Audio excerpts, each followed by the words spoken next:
Kami tim PPL Ilmu Al-Quran dan Tafsir YIN Pekalongan bekerja sama dengan Lembaga Quran Ulul Albab YIN Sultan Amai Gorontalo.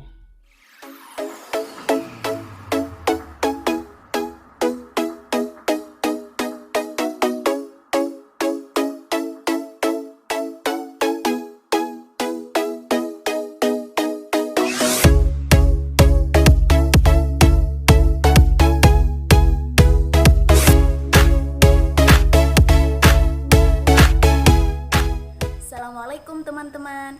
Perkenalkan, nama kakak Nikmatu Cahyaningsih, biasa dipanggil Kak Nikmah. Nah, bagaimana kabar kalian semua? Semoga senantiasa sehat selalu ya. Apalagi di musim pandemi kayak gini. Jangan lupa patuhi protokol kesehatan. Nah, pada kesempatan kali ini kakak akan berbagi dengan kalian tentang salah satu aspek penting yang harus diperhatikan dalam membaca Al-Quran. Nah, dalam membaca Al-Quran, selain kita harus memperhatikan makharijul huruf, tajwidnya, tahsinnya, nah, kita juga harus memperhatikan nih, di mana sih letak ayat itu harus terus dibaca atau di mana sih ayat itu harus diberhentikan, sehingga kita tidak salah dalam membaca Al-Quran. Karena kalau semisal nih ya, kita salah dalam membaca Al-Quran, nanti bisa menyebabkan makna yang salah juga loh. Nah, jadi dalam video kali ini kakak akan sharing dengan kalian mengenai tanda-tanda waqaf dan juga tanda-tanda wasol. Nah, kalian ada yang tahu tidak apa itu tanda waqaf dan juga apa itu tanda wasol? Apa ya? Ada yang tahu? Waqaf itu artinya berhenti. Nah, sedangkan wasol itu artinya disambung atau dilanjutkan. Jadi, tanda-tanda waqaf dalam Al-Quran yaitu tanda di mana kita harus berhenti. Nah, tanda-tanda waqaf ini dibagi menjadi beberapa macam. Nah, yang pertama itu ada waqaf lazim. Waqaf lazim ini dilambangkan dengan huruf mim yang artinya harus berhenti. Nah, kakak kasih tahu ya contohnya dalam membaca Al-Quran.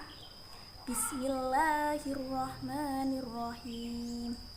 Fala yahzunka qawluhum. Inna na'lamu ma yusirruna wa ma yu'linun. Nah, antara lafaz qawluhum dan juga inna ini ada huruf mim di atasnya. Jadi, kita harus berhenti. Kita tidak boleh membacanya fala yahzunka qauluhum inna. Itu tidak boleh karena ada waqaf lazim di tengah-tengahnya. Nah, yang kedua itu ada titik 3 mu'anaqah, yang artinya kita harus berhenti pada salah satu titik. Tetapi kita tidak boleh jika kita berhenti pada kedua-duanya nih. Nah, kakak kasih tahu ya contohnya dalam membaca Al-Quran. Dalikal kitabu la raiba fi hudal lil muttaqin. Nah, antara lafaz la raiba dan juga fihi ini ada titik 3 mu'anaqah. Jadi kita harus berhenti pada salah satunya, antara kata la raiba atau fihi. Tapi kita tidak boleh nih berhenti pada dua-duanya, la raib fi, tidak boleh seperti itu ya. Nah, yang ketiga ini ada al-waqfu aula yang dilambangkan dengan huruf qaf lam yang artinya lebih utama berhenti. Nah, kakak kasih tahu ya contohnya dalam membaca Al-Quran. Illa masya Allah innahu ya'lamul jahra wa ma yakhfa. Nah, antara lafaz Allah dan juga innahu ini terdapat qaf lam di atasnya. Jadi lebih utama jika kita membacanya berhenti atau diwakafkan. Tetapi kalau kita mau diwasolkan semisal nih ya, illa masya Allahu innahu ya'lamul jahra wa ma yakhfa, ini tidak apa-apa. Nah, yang keempat ada waqaf jaiz yang dilambangkan dengan huruf jim yang artinya kita boleh saja berhenti jika kita kehabisan nafas atau boleh saja dilanjutkan. Nah, kakak kasih tahu ya contohnya dalam membaca Al-Quran. Dalikal yaumul haq faman sya'attakhadha ila rabbihi ma'aba. Ini semisal jika kita ingin membacanya diwaqafkan. Nah, semisal kalau kita mau membacanya diwasolkan bisa saja. Dalikal yaumul haqqu faman sya'attakhadha ila rabbihi ma'aba. Nah, yang kelima, ini ada waqaf mutlak yang dilambangkan dengan huruf ta, yang artinya lebih utama berhenti. Nah, yang keenam, ini ada kofa, yang artinya juga lebih utama berhenti. Jadi, antara to, kofa, dan juga kof lam, itu cara membacanya hampir sama ya. Nah, yang terakhir, ini ada saktah.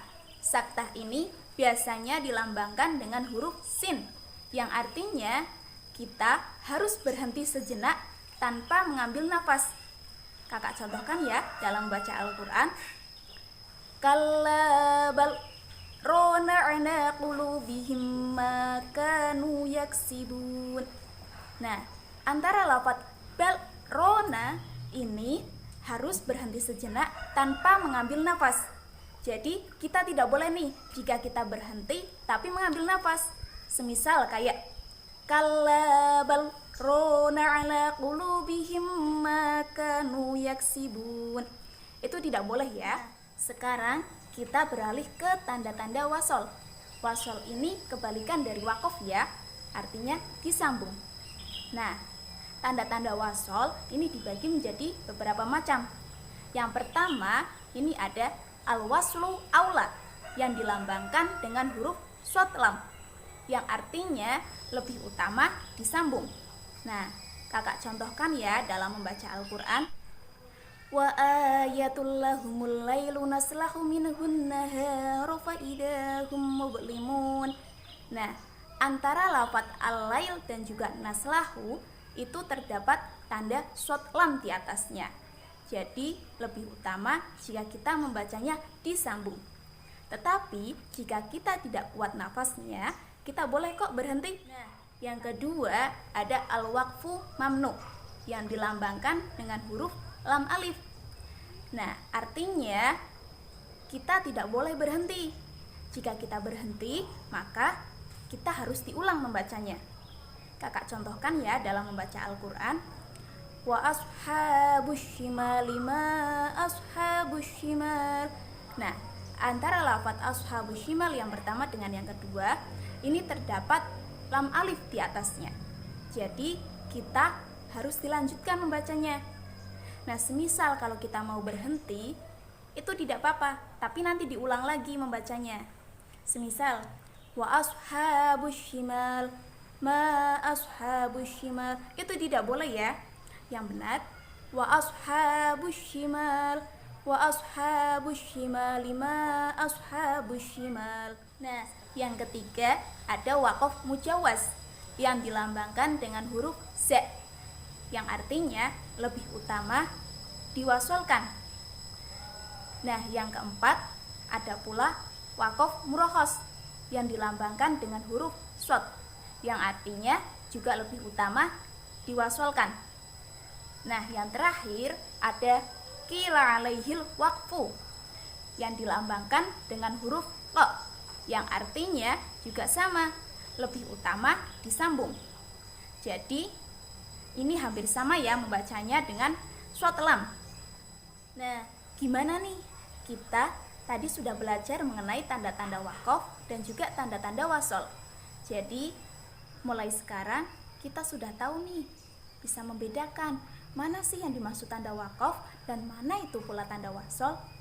Nah, semisal kalau kita menjumpai tanda-tanda tersebut dalam membaca Al-Quran, jadi kita harus mempraktekannya ya, sehingga tidak salah lagi dalam membaca Al-Quran. Nanti jangan sampai keliru, yang waqaf dibaca wasol atau yang wasol dibaca waqaf. Itu tidak boleh ya. Jadi sekian video dari kakak ya, kurang lebihnya kakak mohon maaf. Semoga bermanfaat bagi kita semua. Jangan lupa dipraktekkan di rumah ya. Nah, sampai jumpa di lain kesempatan. Wassalamualaikum warahmatullahi wabarakatuh.